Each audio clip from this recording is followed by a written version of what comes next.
बृहस्पतिवार की व्रत कथा। व्रत वाले दिन प्रातःकाल उठकर बृहस्पति देव का पूजन पीली वस्तु, पीले फूल, चने की दाल, पीली मिठाई, पीले चावल आदि का भोग लगाकर किया जाता है। इस व्रत में केले का पूजन ही करें। कथा और पूजन के समय मन, कर्म और वचन से शुद्ध होकर मनोकामना पूर्ति के लिए बृहस्पति देव से प्रार्थना करनी चाहिए। दिन में एक समय ही भोजन करें। भोजन चने की दाल आदि का करें। नमक न खाएं। पीले वस्त्र पहनें। पीले फलों का प्रयोग करें। पीले चंदन से पूजन करें। पूजन के बाद भगवान बृहस्पति की कथा सुननी चाहिए। गुरुवार की व्रत कथा। एक समय भारतवर्ष में एक प्रतापी राजा राज्य करता था। वह अत्यंत धर्मात्मा एवं दानी महापुरुष था। वह नित्य प्रति नियम पूर्वक मंदिर में पूजा और ब्राह्मण गुरुओं की सेवा किया करता था। उसके द्वार से कोई भी दुखी याचक निराश होकर नहीं लौटता था। राजा प्रत्येक बृहस्पतिवार को व्रत रखता और पूजन किया करता था। वह प्रत्येक दिन गरीबों की हर प्रकार से मदद करता था। राजा की रानी राजा के व्यवहार से बिल्कुल विपरीत थी। उसे यह सब पसंद नहीं था। उसे यह सब करने में आलस आता था। ना तो वह व्रत रखती और ना ही किसी गरीब की सहायता करती। राजा को भी यह सब करने से रोकते हुए कहती, ये सब व्यर्थ के कार्य हैं राजन, ये सब आपको शोभा नहीं देता। समय और धन का दुरुपयोग कर रहे हो, जो एक राजा का कर्तव्य नहीं है।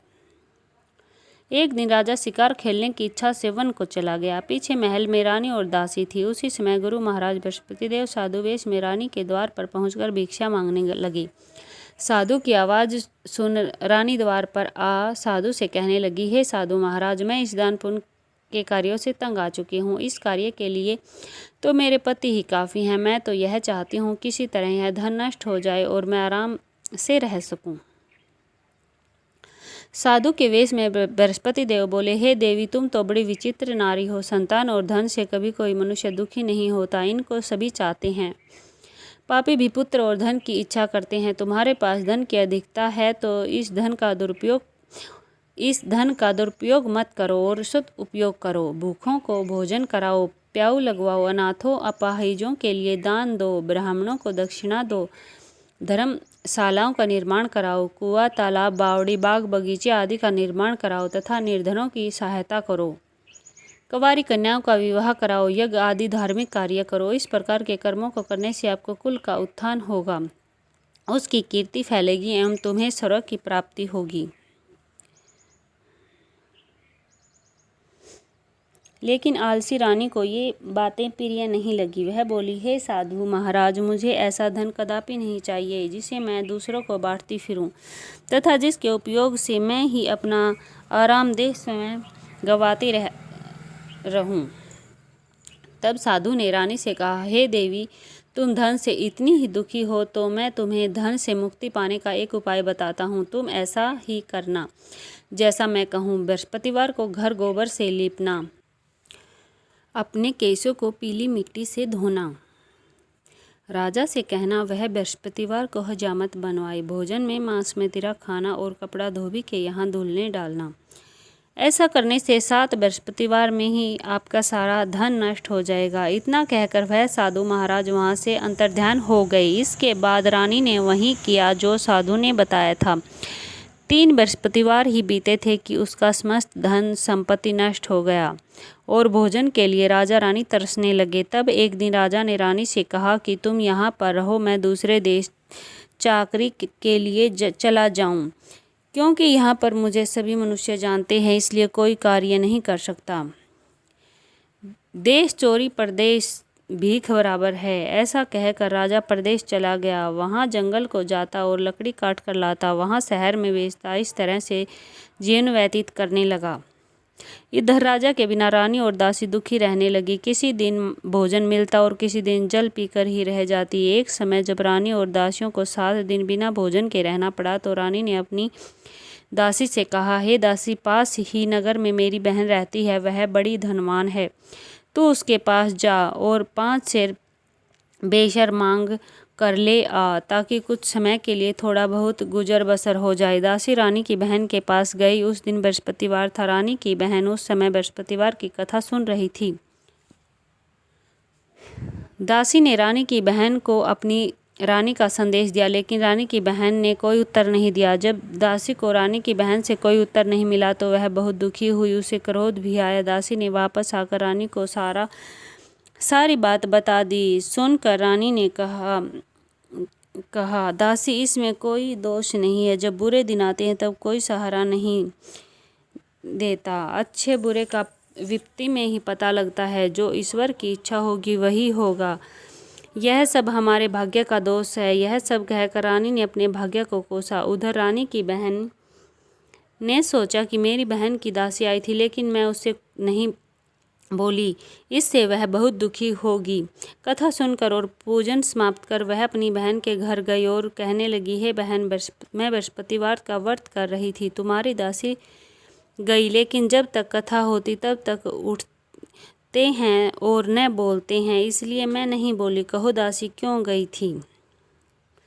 रानी बोली, बहन, हमारे घर अनाज नहीं था। ऐसा कहते कहते रानी की आंखें भर आई। उसने दासियों समेत 7 दिन तक भूखा रहने की बात भी अपनी बहन को बता दी, इसलिए मैंने दासी को तुम्हारे पास 5 सेर बेसन लेने के लिए भेजा था। रानी की बहन बोली, बहन देखो, बृहस्पति देव सबकी मनोकामना पूर्ण करते हैं। देखो, शायद तुम्हारे घर में अनाज रखा हो।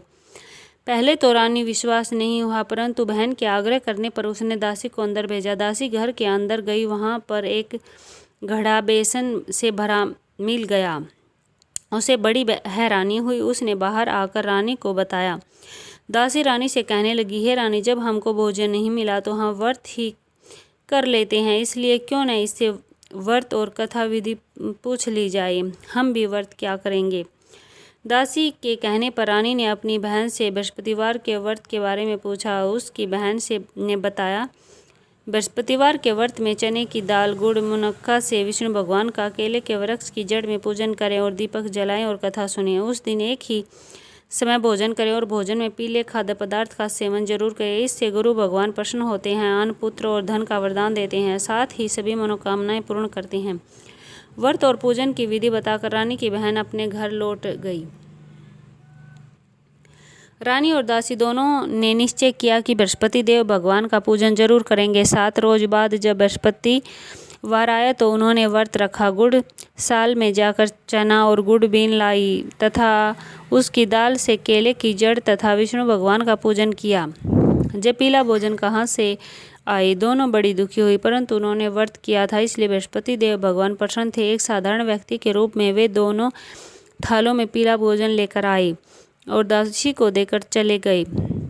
यह भोजन तुम्हारे और तुम्हारी रानी के लिए है, इसे तुम दोनों ग्रहण करना। दासी भोजन पाकर बहुत प्रसन्न हुई। उसने रानी से कहा, चलो रानी जी भोजन कर लो। परंतु रानी को भोजन आने के बारे में कुछ भी नहीं पता था, इसलिए उसने कहा कि तू ही भोजन कर, क्योंकि तू व्यर्थ में हमारी हंसी उड़ाती है। तब दासी ने कहा, एक व्यक्ति भोजन दे गया। तब रानी ने कहा, वह व्यक्ति तेरे लिए ही भोजन दे गया, तू ही भोजन कर। तब दासी ने कहा, वह व्यक्ति हम दोनों के लिए 2 थालों में सुंदर पीला भोजन देकर गया, इसलिए मैं और आप दोनों ही साथ भोजन करेंगे।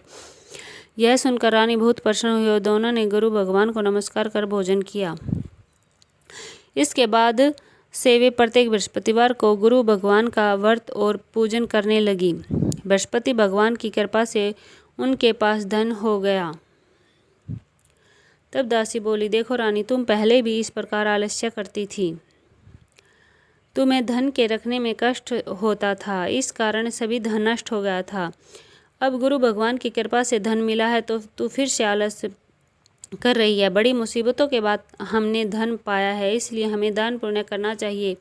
अब तुम भूखे मनुष्यों को भोजन कराओ, प्याऊ लगवाओ, ब्राह्मणों को दान दो, कुआं, तालाब, बावड़ी और बाग बगीचे निर्माण कराओ, मंदिर, पाठशाला और धर्मशाला बनवाओ, दान दो, निर्धनों की कुंवारी कन्याओं का विवाह कराओ, साथ ही यज्ञ आदि कर्म करो। अपने धन को शुभ कार्यों में खर्च करो, जिससे तुम्हारे कुल का यश बढ़े और स्वर्ग प्राप्त हो, पितर प्रसन्न हो। दासी की बात मानकर रानी शुभ कर्म करने लगी, उसका यश फैलने लगा। एक दिन रानी दासी आपस में विचार करने लगी, न जाने राजा किस दिशा में होंगे, उनकी कोई खोज खबर नहीं है। उन्होंने श्रद्धापूर्वक बृहस्पति भगवान से प्रार्थना की, राजा जहाँ कहीं भी हो शीघ्र वापस आ जाए।